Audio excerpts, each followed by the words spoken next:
tombent dans la vulnérabilité. Alors, dans cet exercice-là, le gouvernement à ce jour est la seule institution qui prend en charge les crises humanitaires actuellement en République démocratique du Congo, que ce soit au niveau des déplacés internes ou alors des Congolais qui sont allés se réfugier en dehors du pays.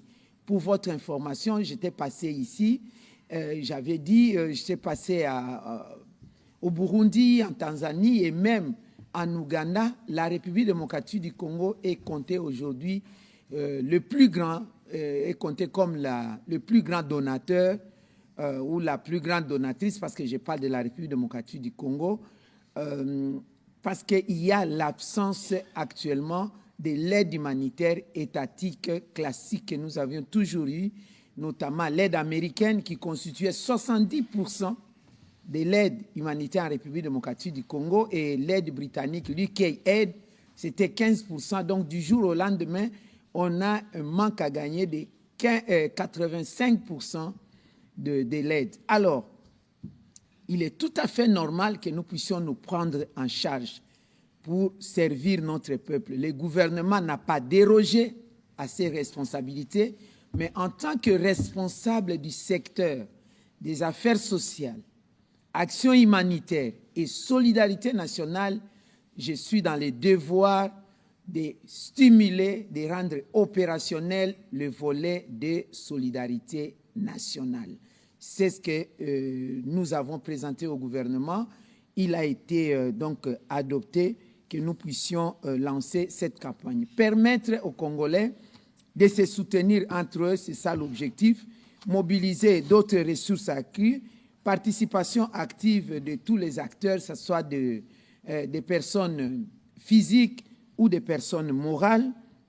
Et aussi, nous avons mis des garde-fous, parce que certainement il y aura des questions, nous aurons peut-être le temps de répondre. Nous avons mis des garde-fous par rapport à ça. En ce qui concerne les numéraires, nous nous reposons sur les structures étatiques.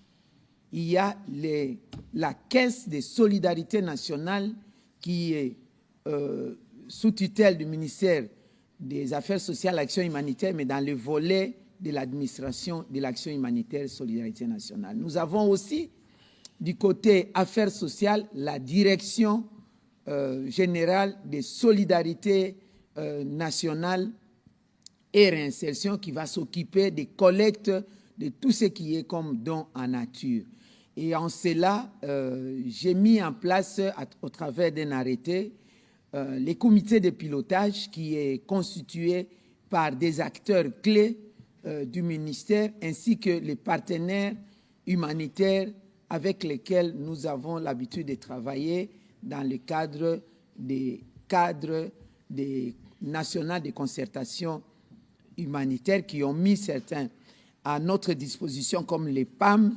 Nous avons un grand entrepôt qui va nous servir après la collecte des dons, les mettre en place. Alors le rôle de ces comités de pilotage, ça sera pour donner les orientations, faire les points régulièrement, s'il est cher, pour que nous puissions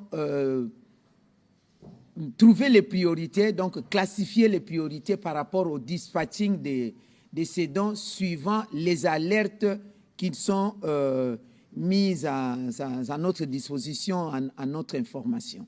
Et je voudrais souligner que ce comité de pilotage va travailler avec un caractère bénévole. Donc, il n'y aura pas des jetons de présence à devoir signer là-dessus.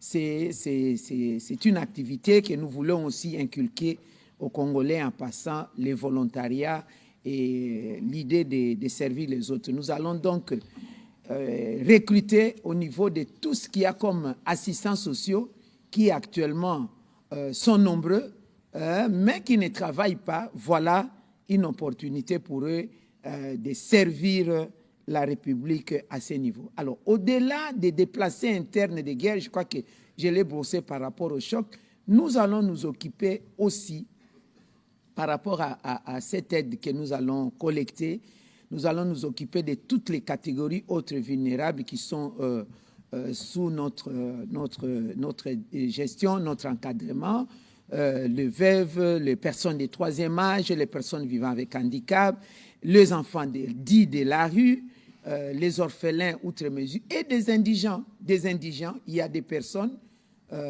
qui n'ont pas d'autres problèmes outre mesure, si ce n'est l'indigence du fait qu'ils n'ont rien, ce sont des démunis.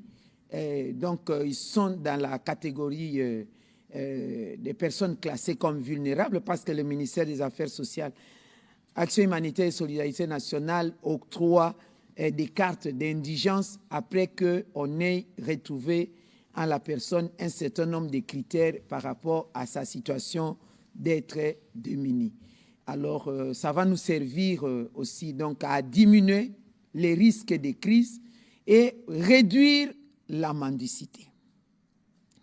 Parce que ça choque quand même les sensibilités. Je sais que les compatriotes que nous sommes, quand nous passons dans la rue, vous voyez un enfant en train de mendier ou une personne avec handicap en train de mendier, essentiellement des aveugles que nous voyons, les malvoyants dans la rue, accompagnés par des enfants.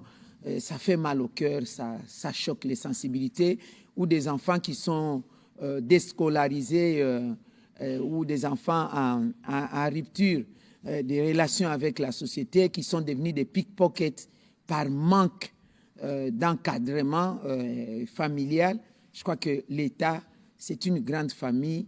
Nous voulons renforcer donc cette solidarité, cette entraide. Au-delà de ça, de tout ce qui est comme bien numéraire, nature, mais c'est aussi la solidarité nationale, c'est renforcer l'amour de la patrie, l'amour entre le patriotisme, c'est aussi nous aimer nous-mêmes, nous Congolais. Lutter contre le tribalisme, parce qu'on sent qu'il y a une rupture sociale. Il y a trop des invectives, des attaques inutiles dans les réseaux sociaux. Nous abusons en fait. Nous utilisons mal, nous abusons des réseaux sociaux qui constituent un outil par excellence de communication pour nous attaquer mutuellement entre nous, alors que l'union fait la force. Je pourrais peut-être terminer cette partie-là de l'introduction dans les exemples que nous avions eu à vivre. Les gens de mon âge savent que lorsque nous avions grandi dans des cours communes, si une maman vient du marché, rentre du marché, dans sa gibecière, elle avait toujours des beignets ou des biscuits à remettre à tous les enfants de la cour commune. Mais aujourd'hui, cette pratique commence à disparaître ou pas disparaît quasiment, où la personne ou la maman qui est censée donner et les personnes ou les enfants qui sont censés recevoir, chaque partie vit dans la méfiance. Je ne donne pas. On risque de dire que j'ai empoisonné l'enfant d'autrui si jamais quelque chose arrivait. Ou les enfants, chaque parent tapote les enfants mais pour dire ne mangez pas, ne prends rien. Avant que l'enfant n'aille à l'école, je te dis, je te répète, si on te donne un beignet, ne prends pas, ne partage pas. Alors, 5 ans, 10 ans après, quel genre de catégorie d'individus que nous allons créer? Le mariage, nous et telle tribu, on ne se marie pas. Nous, on ne s'entend pas. Alors, nous inculquons ça chez les enfants, où le premier contact à l'école, vous avez école au Nino, c'est très dangereux. C'est très dangereux. Alors, moi, mon rôle, c'est aussi la solidarité nationale dans tout, même pour les partis politiques. J'ai toujours dit, les partis politiques constituent, c'est comme les clubs de football. Vous pouvez avoir toute l'adversité, je risque de citer certains clubs, je ne les cite pas, mais si j'ai dit Vita Imana, comme on sait l'adversité entre Vita Imana, on va dans Lupopo, Mazembe, Sangabalende, Mokanda, Nika, Malekesa et tout. Ce sont des clubs de football. Mais à un moment donné, il y a les sélectionneurs au niveau national qui vont tous nous sélectionner. Nous allons jouer au niveau national, comme nous avons vu l'épopée des léopards ici. Lorsque un joueur d'une équipe adverse marque son but, c'est tout le monde qui va se réjouir. Les partis politiques, c'est ça.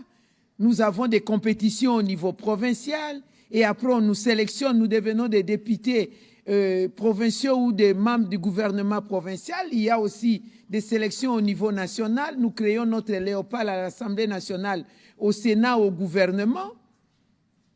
Les partis politiques ne peuvent pas constituer une adversité jusqu'au point de devenir des ennemis. Et vous créez des partis politiques tribaux. La loi l'interdit. Hein? Ça renforce des clivages géopolitiques, etc. Non. Donc voilà mon rôle, solidarité nationale dans toutes ses facettes, l'amour du pays, dans les 4 points cardinaux de la République démocratique du Congo.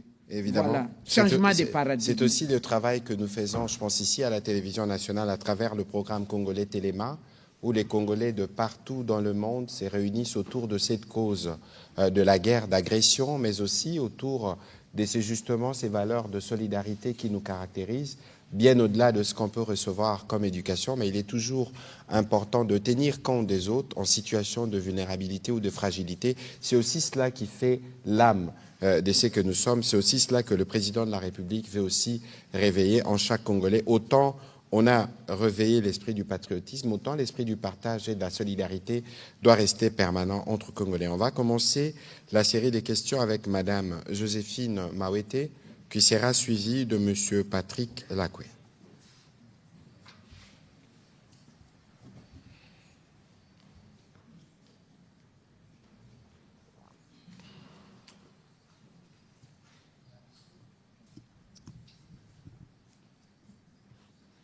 Merci beaucoup. Madame la ministre, j'ai quelques questions.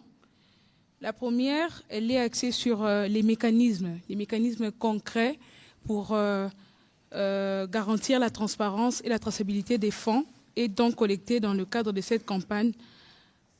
Quels sont les mécanismes qui sont mis en place afin d'assurer les contributeurs et même les donateurs que voilà, leurs biens seront entre les bonnes mains? La deuxième question, pourquoi la RDC a-t-il besoin en ce moment d'avoir une campagne qui soit permanente? Pourquoi seulement maintenant? Et pour finir, quels sont les groupes les plus vulnérables visés par cette initiative? Merci. Merci beaucoup, Madame Joséphine Mawete. Le mécanisme concret de transparence, au-delà même de la transparence, traçabilité, crédibilité, premièrement, je me repose sur les institutions qui existent, la Caisse de solidarité nationale. C'est ça le rôle de la Caisse, mobiliser les fonds, mettre à la disposition du ministère des Affaires sociales et Action humanitaire pour soutenir justement des cas de personnes vulnérables. La Caisse existe. Donc, tout ce qui est numéraire, nous avons placé des mécanismes, que ce soit dans les systèmes de mobile money, de virements bancaires, etc. Ça réceptionne, ça passe au niveau de la Caisse pour qu'il y ait cette traçabilité. L'IGF peut passer dessus, c'est clair. Et nous avons même un système actif dans un programme où chacun peut ouvrir son compte. Vous avez un compte, vous avez votre mot de passe, vous entrez dans ces comptes, vous les logez, vous pouvez visualiser et on sait à chaque fois qu'on entre dans les sites, on sait voir l'évolution des mobilisations de ces ressources. Vous savez voir aussi, votre nom va être aussi marqué, vous savez que XY personne aura donné ça. Deuxième mécanisme, deuxième verrou, ça c'est un seul mécanisme mais avec des verrous pour renforcer la sécurité. Je vous ai parlé de la direction des solidarités nationales qui va avoir la collecte de ces fonds, où j'ai pris un arrêté sur le centre de collecte des fonds. Il y a cette direction qui existe avec des divisions appropriées et des bureaux appropriés. C'est en fait leur rôle suivant l'ordonnance même des compétences, des attributions de cette direction, mais ils n'ont jamais été actifs parce que ces volets-là n'ont jamais été boostés. C'est ce que nous sommes en train de faire actuellement avec tout ce qu'il y a comme papier, des documents, des bons d'enregistrement, d'encaissement et les bons de sortie lorsque nous allons devoir les dispatcher. Alors, un autre verrou, c'est les comités de pilotage. Les comités de pilotage, la coordination, c'est à mon niveau. Et puis, tous les acteurs clés qui entrent, que ce soit dans l'administration des affaires sociales et l'administration de l'action humanitaire, sont dans ces comités de pilotage, y compris les partenaires internationaux, je les répète encore, je l'ai dit, notamment c'est OCHA dans les secrétariats techniques et aussi le PAM qui va être dans ces, au niveau de ces comités qui va s'occuper de l'orientation, de faire les points, de décider sur les priorités suivant les alertes et les urgences de la réponse humanitaire qu'il se doit. Évidemment, comme je me repose sur ces institutions étatiques, j'ai le devoir de redevabilité auprès de la hiérarchie, auprès, par exemple, des parlementaires, n'est-ce pas, ou par principe de redevabilité, par devoir de redevabilité, je vais devoir présenter cela. Voilà ce que je peux vous dire. Alors, pourquoi seulement maintenant? Parce que c'est maintenant. Chaque chose a son temps. Chaque chose a son temps. On ne l'avait pas fait avant, mais je vais vous dire que mes prédécesseurs l'ont fait. Le ministre Mutinga, je crois qu'il a travaillé avec vous cette campagne. La différence, ce que moi j'ai donné un plus, c'est les caractères permanents, au lieu que ça soit seulement sporadique et puis ça s'arrête là.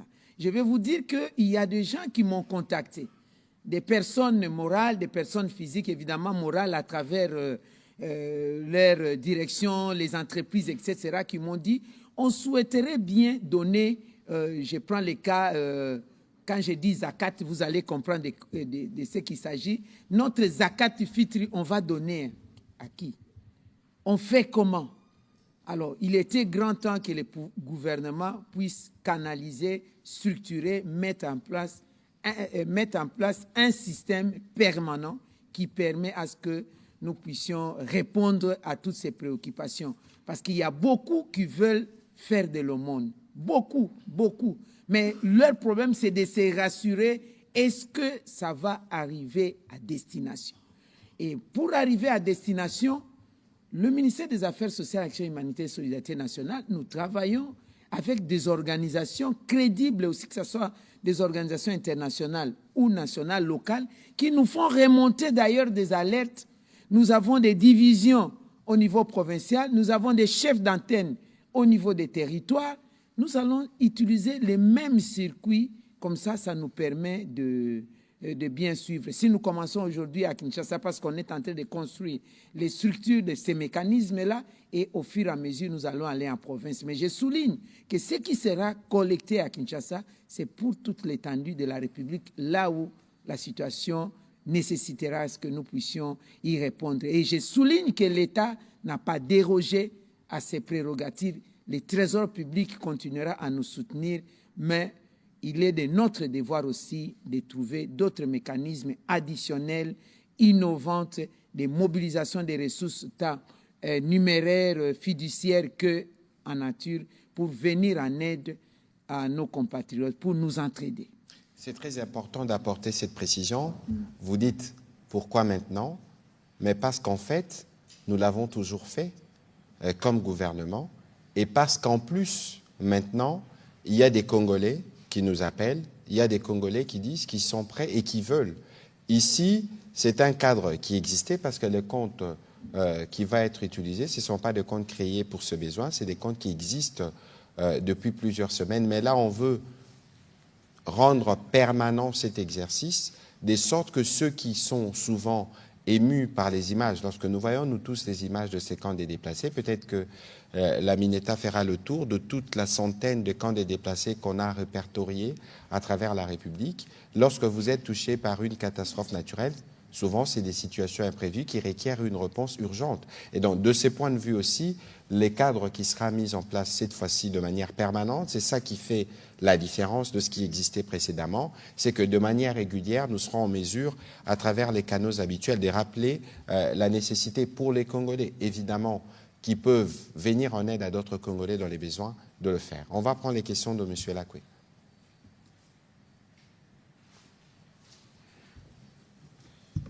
Merci beaucoup, Monsieur le ministre.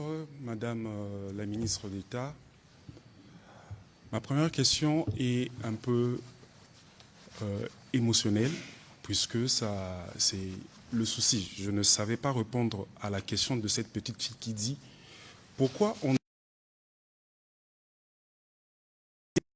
nous trouvons des jeunes enfants mendiants dans la rue. Et je compléterai sa question en disant le train de vie de ceux qui gèrent le pays donne l'impression de cette opulence-là qui pousse à ce qu'on se pose la question combien ils gagnent, tout ça.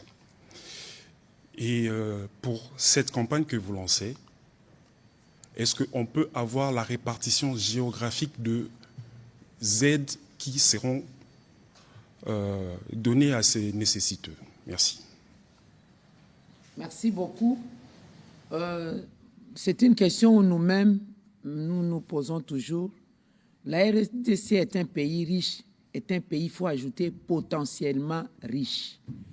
Tous les problèmes, c'est de transformer ces richesses potentielles en des espèces sonnantes et trébuchantes pour servir à la population.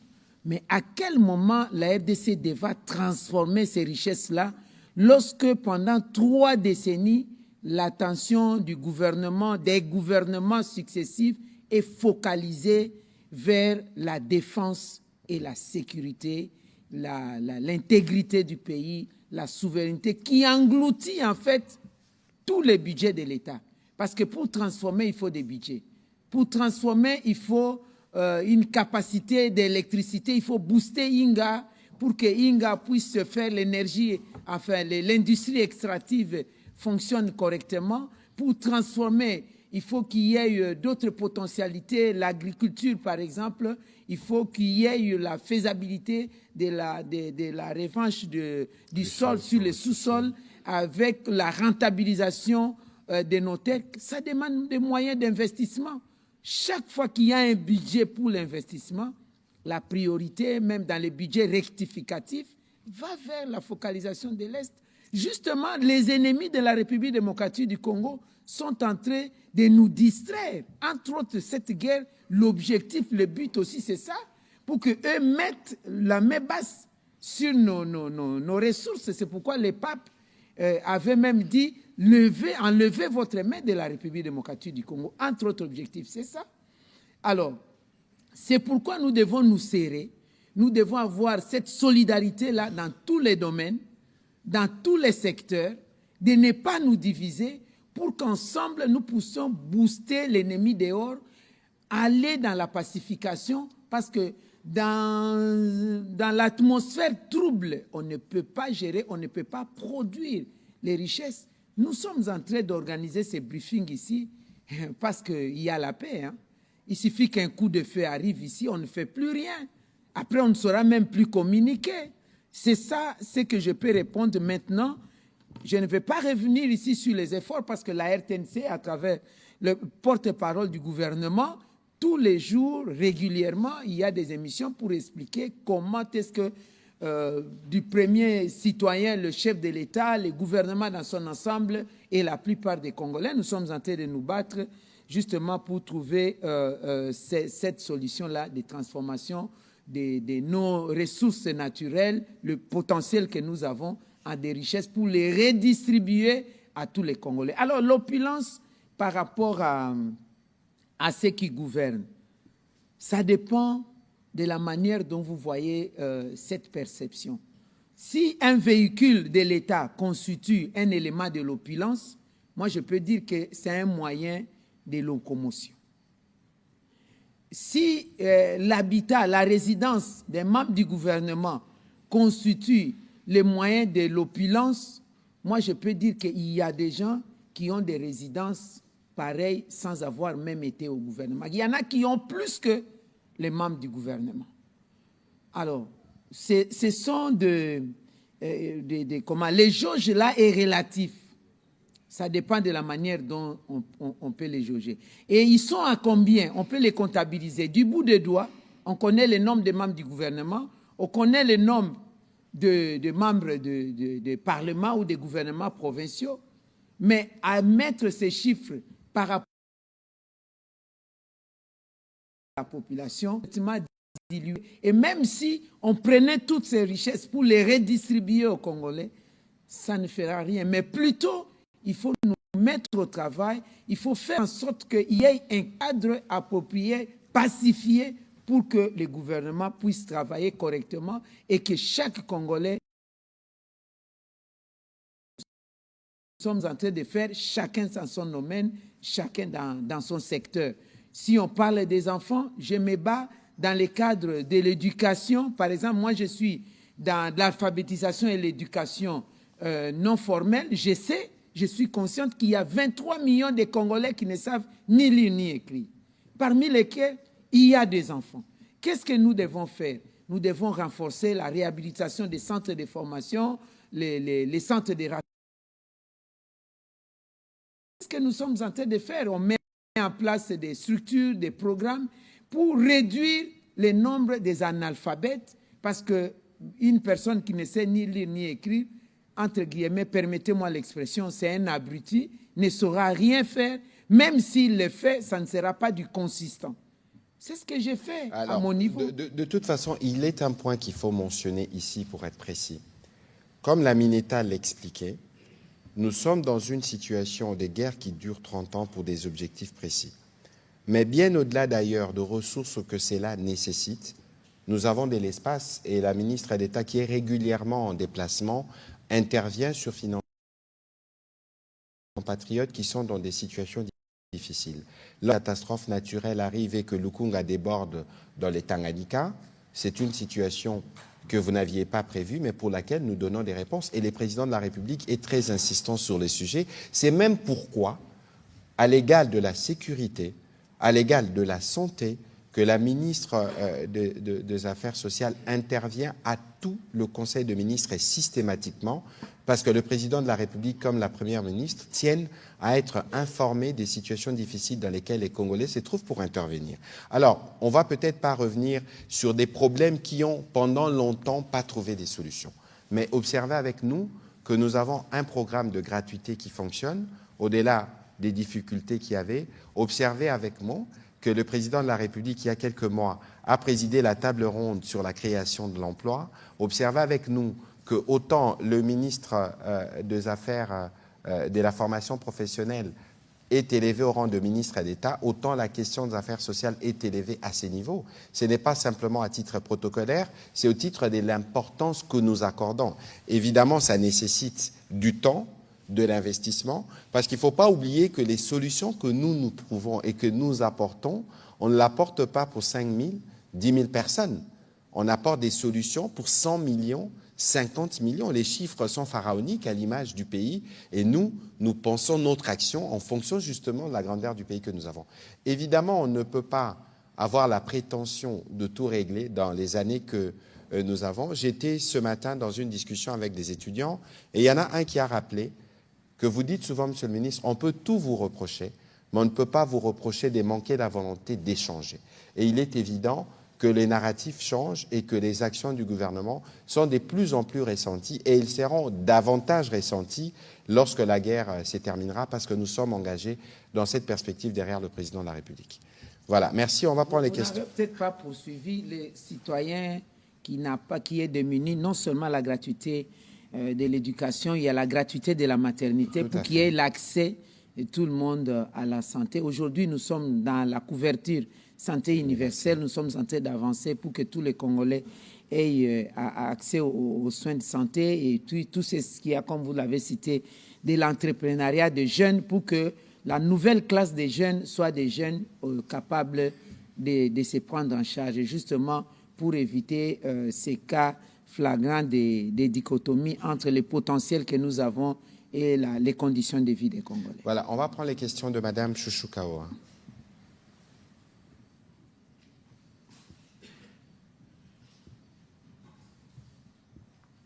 Merci.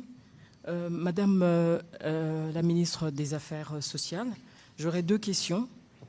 La première, durant cette campagne qui va débuter, quelles seront les priorités d'intervention en termes d'abri, d'alimentation, de santé, de l'éducation ou de protection sociale?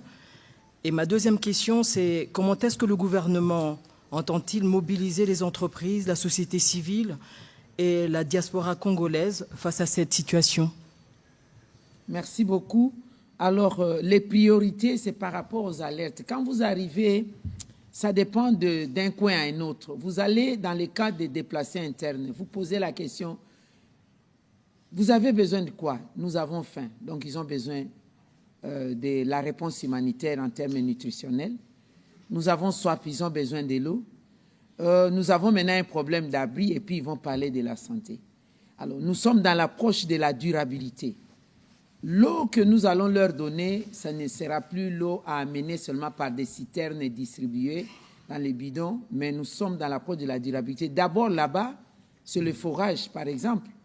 Mais aussi, nous avons mis en place un plan de retour volontaire et progressif des déplacés dans leur milieu d'origine. Il y a d'autres, par exemple, comme dans le Tanganyika, qui ont clairement dit que nous avons quitté Goma, nous avons quitté Bukavu, nous avons fui de Uvira, je suis en Tanganyika, je me sens chez moi. Nous avons retrouvé là-bas des médecins, des enseignants, des maçons, des ingénieurs outre mesure. Ils peuvent être casés, ils peuvent être intégrés. Ça aussi, ça fait partie des priorités. Donc, on va aller selon les milieux et les contextes. Vous arrivez auprès des enfants de la rue, ils vont vous dire « je veux un toit ».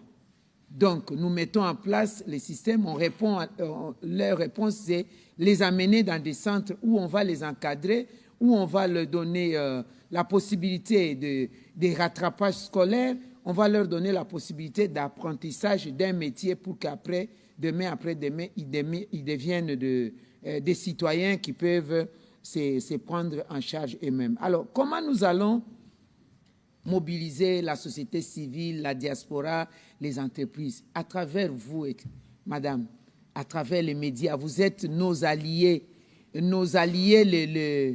les plus privilégiés, parce que ce que j'ai dit, c'est grâce à vous que je vais toucher toutes ces personnes. Donc, nous allons utiliser cela et nous avons déjà pris des contacts. Bientôt, là, nous avons planifié des réunions avec l'AFEC. J'ai déjà commencé à recevoir d'autres entreprises et il y a des banques, je peux les citer. J'ai reçu la Robank, n'est-ce pas, qui a beaucoup d'ambition. La Robank veut aller au-delà de la campagne. La Robank veut descendre sur le terrain et avait déjà commencé. Il y a d'autres entreprises aussi que j'ai reçues. Je risque de ne pas citer toutes les entreprises, mais il y a des fondations qui sont venues me voir. Parce que nous avions déjà travaillé avec certaines fondations. Nous sommes allés remettre des prothèses, par exemple. Tous les militaires qui étaient amputés à la suite de la guerre, ils sont sautés par des mines et tout ça. Ils ont perdu leurs membres inférieurs ou supérieurs, ont reçu des prothèses à Kisangani grâce à une fondation, la fondation HJ. Donc, on avait déjà commencé quelque part. Ce sont ces partenaires-là qui nous disent « nous voulons quelque chose de permanent et de consistant ». Et il y a un système que nous avons mis en place, système d'octroi de certification des bons citoyens, n'est-ce pas? Même des entreprises, des mérites civiques de ces entreprises. Je crois que ça sera un système qui va devoir les encourager. La mobilisation, donc, on les fera avec vous, chers alliés. Voilà, on va prendre les questions de M. Pichu Mulumba, qui sera suivi de Mme Gino Rehema.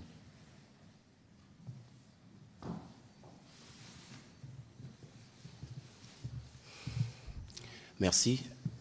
Madame la ministre d'État, j'ai noté plus de 15 millions de Congolais qui sont dans une situation de vulnérabilité. Quels sont les critères qui vont guider l'identification et surtout la priorisation de ces bénéficiaires dans la répartition de l'aide qui sera récoltée? Ma deuxième question, si j'ai bien compris, la spécificité de cette campagne, c'est surtout son caractère permanent. Avez-vous défini des indicateurs précis qui vont permettre d'évaluer périodiquement l'impact réel de la campagne sur l'amélioration des conditions de vie des déplacés, des victimes des catastrophes et des autres groupes vulnérables? Tout à fait. Merci beaucoup. Alors, les 15 millions de Congolais dont j'ai parlé, je vous ai dit, j'ai lancé ces documents le 1er décembre 2025. Je l'ai rendu public après des contre-vérifications. On a travaillé avec tous les partenaires qui sont sur terrain, que ce soit au niveau international ou national, et aussi nos structures, la division des affaires sociales, les divisions des affaires sociales et les divisions de l'action humanitaire, ainsi que les superviseurs qui sont dans les 145 territoires. Alors, ces chiffres constituent désormais juste une référence, parce qu'après, il y a eu d'autres chocs qui se sont augmentés. Les cas de conflit, la prise d'Ouvira a eu des conséquences. Il y a eu aussi la déclaration d'Ebola le 15 mai, a eu aussi des conséquences d'augmentation du nombre de vulnérabilités depuis le 15 mai. Donc, néanmoins, ça demeure des chiffres référentiels. Les critères des sociétés, les gens qui ont fui la guerre, les déplacés de guerre, on n'a pas d'autres critères. D'abord, des critères en termes de choc, ceux qui ont fui la guerre, ceux qui sont victimes des épidémies, ceux qui ont fui les aléas climatiques, comme dans le Tanganyika, vous avez jusqu'à présent des sites de déplacés à cause des inondations, les lits de lac Tanganyika qui avait débordé, aussi la rivière Lukuga qui a été citée, et dans d'autres endroits, dans d'autres provinces aussi. Nous avons eu des cas de conflits intercommunautaires, etc. Alors, donc, les critères, c'est leur vulnérabilité sur place. Et en dehors de ces déplacés internes, nous avons les réfugiés, et en dehors d'eux, nous avons des personnes vivant avec handicap qui n'ont pas d'autres moyens de survie, qui sont aussi dans des sites que vous connaissez, que ce soit à Kinshasa ou ailleurs, qui n'ont pas le moyen de se faire soigner, qui n'ont pas le minimum comme les tricycles, des cannes, ou outre mesure, il y en a qui manquent juste un petit appareil pour lui permettre, les malentendants, d'entendre un tout petit peu. Nous avons des cas des enfants de la rue qui pilulent les rues aujourd'hui, vous les voyez, donc il y a des critères de vulnérabilité par rapport aussi à l'indice de développement humain qui permet de leur octroyer la carte d'indigence. Alors, le caractère permanent, vous avez dit quels sont les indices que nous allons avoir pour savoir qu'il y a eu évolution. C'est d'abord le mécanisme que nous avons mis d'évaluation de ce que nous avons collecté. Tout va commencer par là. Et en termes de résultats, si nous prenons, nous ciblons les déplacés internes, l'ambition est de fermer certains sites ou camps de déplacés internes. Tout à fait. Et cette ambition-là constitue déjà un indicateur par excellence. Donc, c'est un indicateur objectivement vérifiable pour savoir, avant, nous avions 50 000 déplacés internes dans un site comme Kingozi, comme à Nizi, comme à Rwampara, comme à Kisangani, à Saint-Gabriel ou à la rive gauche là-bas. Si un seul camp parvenait à être fermé, c'est qu'il y a eu retour, il y a eu réinsertion. Mais évidemment, ça serait une réinsertion volontaire, on ne va pas obliger, on ne va pas bousculer les gens, mais nous allons leur montrer les bienfaits qu'il y a, l'intérêt qu'il y a d'aller chez soi, parce que nul n'est mieux que chez soi. Actuellement, à Kisangani, les conflits Mbole-Lengola, il n'y en a plus. Il y a une cohabitation pacifique. Tout à fait. À telle enseigne qu'ils sont à la rive droite, pour certains à la rive gauche, à la paroisse, je crois que Sainte-Thérèse pour les autres.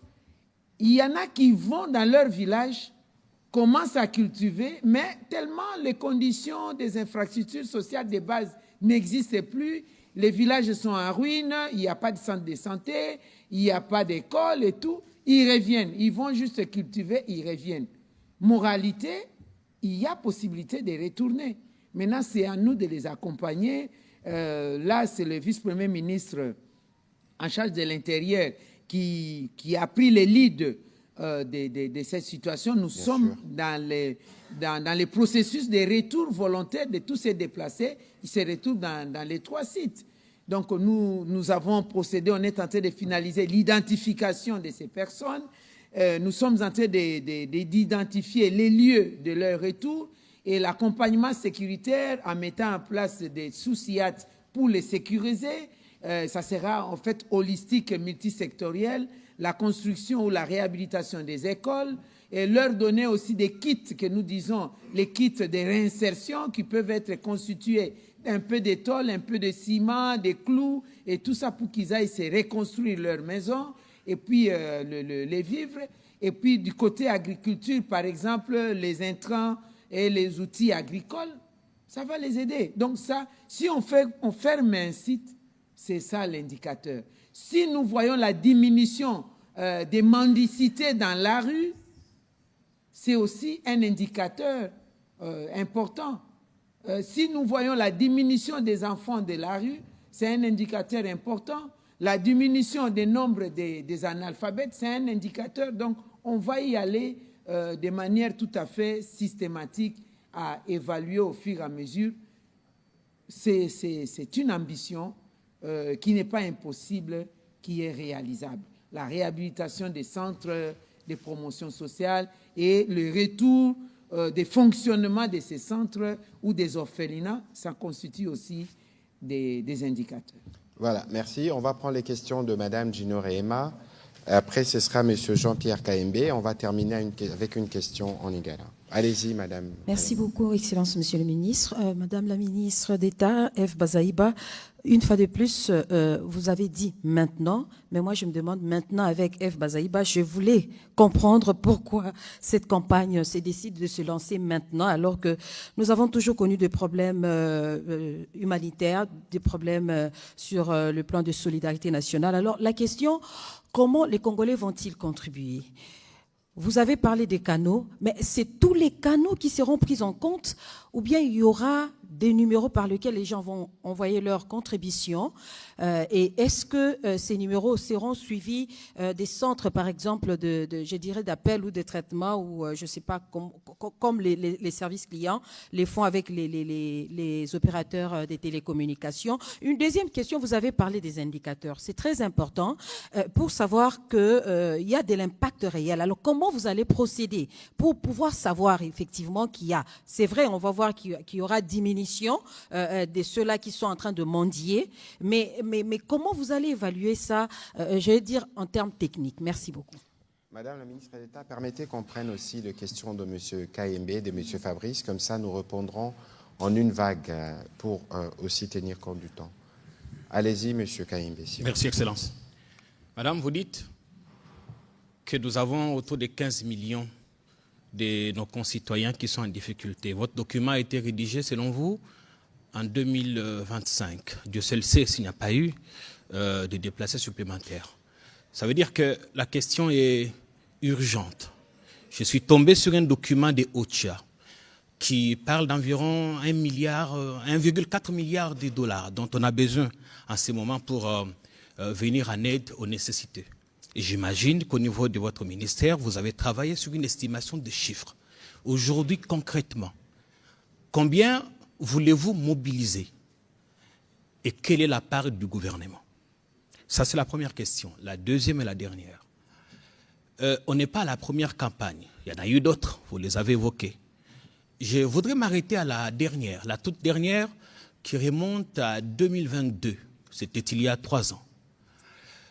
On a vu quelques activités, ici ou ailleurs, mais jamais un rapport final qui nous dit combien d'argent avez-vous mobilisé, combien de dons en nature, combien de tonnes, jamais un rapport. Parce que cet exercice est axé sur la redevabilité. Je voudrais bien savoir le bilan de la première, enfin la dernière campagne, avant de parler de l'actuelle. Merci beaucoup. Voilà, Monsieur Fabrice, allez-y pour vos questions. Ces questions seront en lingala. Matondi mingi Thomas Patrick Muyaya, Zambi na ile mutuna moko na ministre ya koyangela kamambia bomoto. Bayi Congo démocratique bali koyeba na bopalanganisi sango oyo sil ko lancer pour na kotelemela topé ko accompagner Genocost pour être étambora na matoi ya bayi Congo démocratique nyonso mbano nango pena boko zeranini lokola mbura matare ko Congo démocratique mutuna mi balezali kaka na musalo ko sala nzokande ba ye ba to oyo pe baselaki déplacement na conflit interne oyo ezalaki entre teke yaka baselaki bongo ko déplacer na kati ya bamboka na bango boni mbula matari boko zela boko sala ndenge nini pona ko zongisa bango zamina bituka o bazalaki mwa kimesi ezongi na musala oyo ntoma elezera ko sala na mwana mboka Patrick Muyaya lelo bayi Congo yenge bene penda ba mama batambolaki pona ko telemisa mongongo epa ya mokunza kwangela kamambi ya Sesak pona ko telemela baye oyo bako palangantsa sango ya mabe ko finga ba autorité. Yo, en tant que ministre, il y a information pe otala makambo ya ba palanganisi sango okozwa likambo wana na ndenge nini parce que bango balobe sengeli kolongola ba application mususu eko bebisa éducation ba Congo démocratique. Voilà, merci Namotuna Nayo. Tozongela. Oui, merci beaucoup vous Madame Gino, vous êtes revenue pour dire pourquoi maintenant. J'ai dit que je n'ai pas inventé la roue. J'ai trouvé que les campagnes se sont organisées, donc on n'a pas à dire maintenant cela. Et si je l'ai fait une année après mon avènement au ministère des Affaires sociales, parce que justement, j'aimerais améliorer tel que ça s'est fait, c'est en même temps la question que je vais répondre de M. Kayembe qui parlait des rapports avant d'aller à commencer une nouvelle campagne. Nous avons pris le temps pour voir comment nous allons faire de sorte qu'il y ait la transparence et que ça soit une campagne crédible, que ça ne soit plus une campagne seulement sporadique mais permanente. Parce qu'on va faire la campagne sporadique comment les besoins humanitaires demeurent, ces besoins sont permanents. Au grand mot, il faut de grands remèdes, il faut le parallélisme des formes par rapport aux besoins. Alors, nous allons aller de manière permanente en appui, en fait, à ce que le Trésor public fait, les gouvernements de la République, et en donnant aussi l'opportunité à toute personne physique et morale qui souhaiterait contribuer. Il y a de plaisir à donner qu'à recevoir. Beaucoup aimeraient faire leur donation aussi pour servir les autres par rapport aux images qui sont tentés de voir. Alors, comment nous allons les faire? Et vous êtes revenu encore sur des indicateurs. Alors, nous allons le faire à travers les structures existantes. Nous avons des assistants sociaux, nous avons des experts en matière sociale, nous avons des experts en matière de gestion des catastrophes et tout ce qu'il y a comme question humanitaire. C'est de la science, c'est vraiment une technicité. Les indicateurs, je vous ai donné des exemples concrets.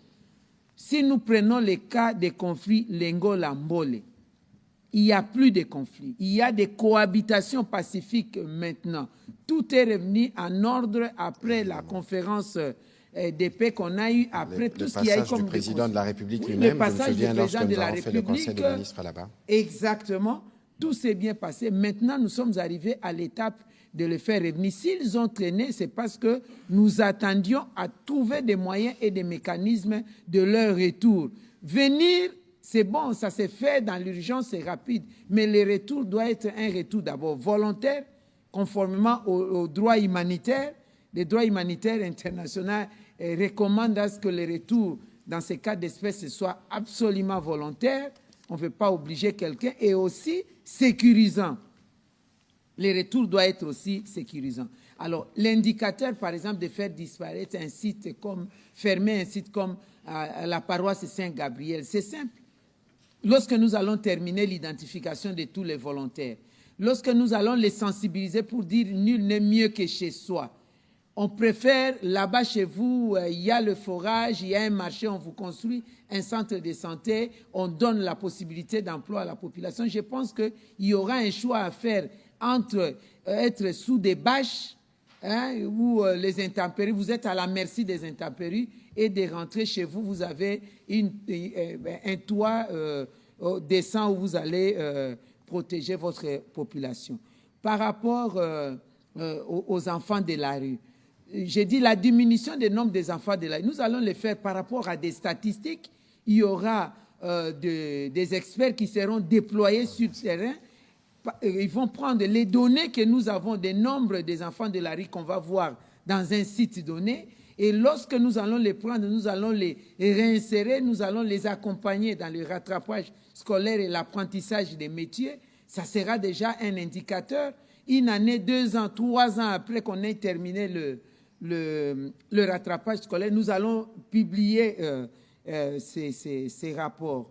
Madame Alors, financièrement... Oui, vous allez continuer, mais il y a quand même une question de M. Eric Izami qui m'a fait parvenir. Les dons qui seront donnés ne seront pas qu'en numéraire. Il y a des dons en nature. Et donc, si vous avez, par exemple, un stock des vêtements, est-ce que vous serez en mesure d'indiquer, par exemple, dans toutes les provinces de la RDC, des points à partir desquels ces dons peuvent être envoyés? Exactement, nous serons en mesure de les faire.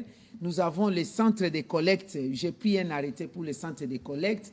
Pour le moment, nous allons lancer le vendredi. Et puis, au ministère des Affaires sociales, il y a un endroit qui nous a été disponibilisé par les gestionnaires des sites où nous allons faire, comme de la fois passée, nous allons commencer à enregistrer des dons en nature. Et nous attendons que le ministère des infrastructures et travaux publics puisse nous disponibiliser aussi un autre site où nous allons mettre dans une place publique pour qu'il y ait facilité de conduire ces dons. Si vous voyez dans l'arrêté que j'avais pris, nous avons aussi besoin des bénévoles qui viendront dans leur technicité. Il y a des habits qui nécessiteront, par exemple, l'ajustage. Nous aurons besoin de machines à coudre. On aura besoin de couturiers qui vont les arranger. Et puis, nous allons les disponibiliser avec un triage pour mettre les habits pour les hommes, pour les femmes, pour les enfants, et suivant les catégories, de sorte que nous puissions les emballer correctement et à devoir les envoyer là où les besoins, donc là où il y aura, on va requérir les besoins. Alors, par rapport au financement, vous avez parlé des données chiffrées des OCHA, 1,4 milliard. Je vous dis, c'est OCHA, oui, parce que nous travaillons en partenariat, c'est le gouvernement de la République. C'est le document qui est là, je vais devoir vous donner, je ne sais pas si mes équipes avaient amené ça en grand nombre et que nous avions dispatché, c'est 1,4 milliard. Je vous dis qu'à ce stade, ça demeure des indicateurs parce qu'après, la situation avait malheureusement été changée, les chiffres ont changé en augmentant négativement pour nous parce que là, ça augmente encore la vulnérabilité. Donc, nous planchons sur la mobilisation des ressources à ce niveau-là.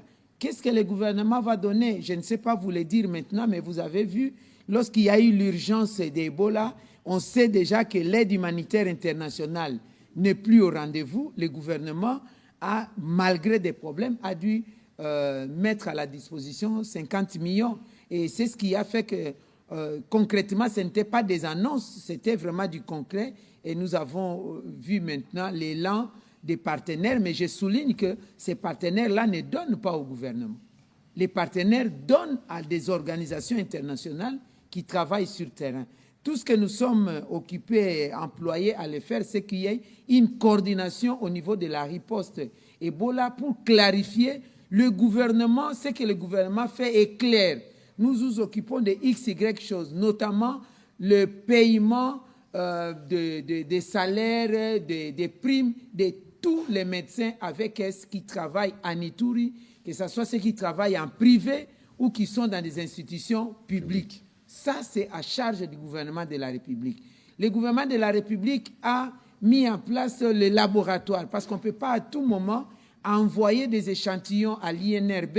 Il faut qu'il y ait des laboratoires. Il y a à peu près 6 laboratoires qui sont fonctionnels maintenant à Ituri et 2 laboratoires fonctionnels maintenant à Kisangani et on est en train de continuer. Le gouvernement a mis des moyens pour qu'à côté de chaque site de déplacés, il y ait ne fût-ce qu'un poste de santé de transit pour donner gratuitement des soins médicaux et en même temps, c'est le dépistage lorsqu'il y a un cas qui peut y avoir des soupçons de XY maladie, Ebola ou pas, on l'oriente vers des structures appropriées. Donc, c'est ce que le partenaire donne, mais ça ne passe pas par le gouvernement de la République. Même ce que nous avions mobilisé, certains fonds ensemble avec OCHA, ça se trouve être logé à OCHA, et OCHA les dispatche comme il entend. Mais ici, le gouvernement de la République va mettre les moyens pour nourrir sa population. Jusqu'à présent, la République démocratique du Congo, le Trésor public congolais est le seul à nourrir les déplacés internes ici en République démocratique du Congo et les réfugiés à l'extérieur du pays. Tant soit peu, en fait, nous venons en assistance humanitaire. On parle de l'assistance, même pour les cas de ceux qui sont victimes de catastrophes naturelles. On ne vient pas en indemnisation parce qu'il y a des structures appropriées pour l'indemnisation. Par exemple, le ministère des Affaires sociales, Action humanitaire et solidarité nationale, c'est l'assistance humanitaire. Par contre, nous avons d'autres structures qui existent et de manière spécifique.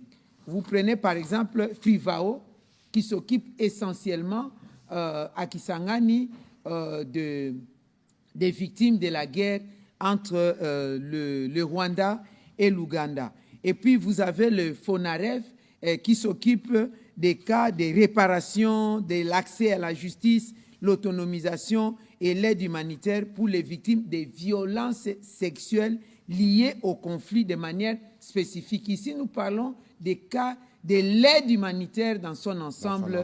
Voilà. Effectivement. Et voilà, la question en lingala de M. Fabrice Chambo. Boye, tunaki ngai motuna ndeko makambo etali Genocost na uti koloba na yo makambo etali Genocost pe na lobaki yango na lopoto awa tozali na ba, comment je peux appeler les structures en lingala, tozali na Masanga, c'est des associations. Tozali na Masanga oyo penza Masanga te oyo l'État atiaki pona kotala baye bazwi makama sima ya bitumba oyo Rwanda na Uganda babundaki na mandoki makilo na mboka na biso na Kisangani essentiellement. Boana to ba structure ezali wana ezali FIVAO ekotala baye nyonso bazwaki makama baye bakufela bato to baye batikali bibosono kolana na bitumba wana. Et puis tozali na FONAREV oyo FIVAO na ningi naloba ezali na sima ya ministère ya justice. Bongo FONAREV ezali na sima ya ministère ya droits humains wana etali lokola basi oyo bazwamaki na makasi na eleko ya bitumba to baoyo balingi bakende lokola epai ya bazuzi po bakata likambo na bango mosala ya FIVAO ezali koakompanye bango to baoyo bakopesa bango mwa lisungi basi wana babwakaki bango lokola bazwamaki na makasi epesi soni na kati ya mabota batie bango pembeni bakopesa bango mwa makoki muke pona lobiko na bango kasi oyo biso tozali kobeta tangwa ya kosala milulu ya kosenga makoki to misolo ezala mbano lokola bilamba ya kolata biloko ya kolia to sapato to eloko nini tozali kosala pona kosunga bandeko na biso baoyo bakimi bitumba ya solo bazali na bakan ya badeplace oyo tobengi bango badeplace interne po bazali na kati na mboka na biso tozali lelo na bakan kama moko tuku sambo na moto ba 176 sites de déplacés internes. Tozali pe na misolo tozali koluka wana ezali pona kosunga babola. Tozali na kati ya mabota na biso bandeko ba mususu bazali babosono, bandeko na mususu bazali na bana bitike, bazali na makoki ya kosimba bango te. Soki mwana bitike wana asimbami malamu na libota te abimi na balabala. Ba mususu tomonaka mwasi na mobali bakabwani mobali alingi abali mwasi mususu to mwasi abali mobali mususu mwana wana to bana wana balingi bango te bana bakomi miterengano na babalabala batu bayebi kotanga na kokoma te makambo ebele toza nango ya pasi nde tozali kosenga misolo wana po tosunga bandeko ezali soni pe mawa tomonaka bandeko na biso bakokende kosengaka na babalabala boye leta azosunga kasi biso moko pe oyo zali na mwa eloko to yekola kokabola to yekola kokaba to yekola komilinga tozala na bomoko Voilà, maman Eve, merci beaucoup na motuna otuni nayebi ke yozongela mingi makambu ya mobondo tokozongela na ministre délégué o akopé ça ba détail po tokomi na sima ya ngonga à 20h journal de kobanda kala mingi te. En plus madame la ministre d'État, donc nous serons disponibles à vous accompagner, y compris avec la télévision nationale, pour garder en permanence justement cette idée de la solidarité nationale. Nous allons travailler évidemment avec les équipes de Congolais Téléma pour qu'au quotidien, oui, nous allons diffuser les spots à la fin de cet exercice. C'est prévu pour le 25 août prochain, les lancements par le président de la République lui-même.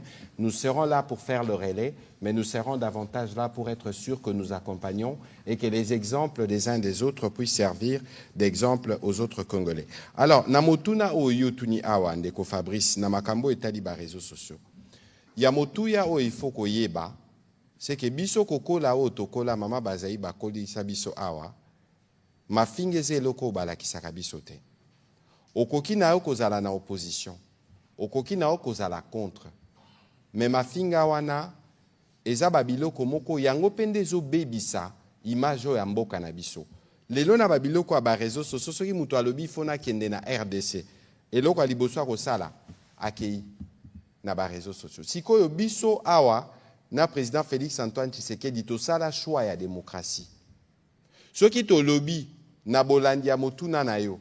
Soki to lobby ke lelo to kanga TikTok. To ko pénaliser ba oyo basalela ka TikTok na ndenga mayele. Lelo soki moko na babiso ndenge to salela ka biloko wana. To mi pesi limite te. Eza na ba risque ebele. Na koloba nyonso ate me bato nyonso bafingaka o bazo finga soki baolanda siko batika na buto lelo o ekokomela bango bokanisa te ke soki oza na poto obatami na poto moyen to koma isiko ali ezalite parce que lelo ekomi likambo ya image ya mboka likambo ya éducation otozo pesa bana na biso parce que ba réseaux sociaux bomoni na bamboka nyonso bazo pekisa ba réseaux sociaux à partir à 15 ans. Na solo la kina ministre oyo ya éducation maman Raissa na mikolo ezali koya tokokutana na première ministre oyo tokosala pe ba directive oyo ya biso kasi soki tozwi ba mesure oyo ko pénaliser ba oyo basalela kango na limemia na respect elengo bani est-ce que tokosala malamu to tokosala mabe yango tokosepela bino pe ba pandisango ba gardien des valeurs bo benda batumatoi. Ministre de la Justice a sala ba circulaire awa. To beta lisolo nango d'ailleurs to kozonga na awa to ya kolimbola na mwa mulai o tozo kanisa ko sala. Ba o nyonso ba kotombe ya victime balo bate kuna démocratie sili. Balo bate a kuna na RDC bazo sala boy parce que trop c'est trop. Na kozonga lango na lopoto po batu baye bake. Les réseaux sociaux ne devraient jamais constituer un espace où l'insulte remplace l'argument. On peut être en profond désaccord, mais utilisant des arguments, on peut dénoncer avec force, sans porter atteinte. Maman Bazaï Baloba qui m'a ramené parti politique n'est bandelia. Est-ce que lorsqu'on insulte, lorsqu'on ne se donne pas des limites par rapport à l'âge, par rapport à la personne humaine, tout simplement, qu'est-ce que nous voulons engendrer? Parce que lorsqu'on fait preuve d'une telle violence verbale, la violence verbale, qu'est-ce qu'elle peut appeler? Et donc, il faut que les uns les autres soient responsables. Le choix de la démocratie et de la liberté d'expression qu'on a fait est un droit, mais ne dispense pas des responsabilités. Et donc ici, c'est une mise en garde aux uns aux autres. Si vous pensez que vous allez éternellement vous dissimuler, peut-être qu'il y a des raisons des papiers, où vous vous trouvez, la justice vous atteindra. Et parce que pour l'exemple, nous avons l'obligation de protéger nos enfants. Et pour protéger nos enfants, l'État fera ce qu'il doit faire. Voilà, on va terminer là. On va diffuser le spot qui annonce cette activité du 25 avec le président. Et évidemment, vos équipes sont les bienvenues pour que nous puissions ensemble voir de quelle manière on peut redonner le sourire, réconforter l'espoir. C'est les slogans de la campagne que vous allez lancer ou que le président de la République va lancer dans les jours qui viennent. Merci à vous, Madame la ministre d'État, de votre participation et nous aurons l'occasion de revenir évidemment dans un autre exercice de redevabilité. Je vous en prie. Merci. Bonne soirée chez vous et bonne continuation. Merci.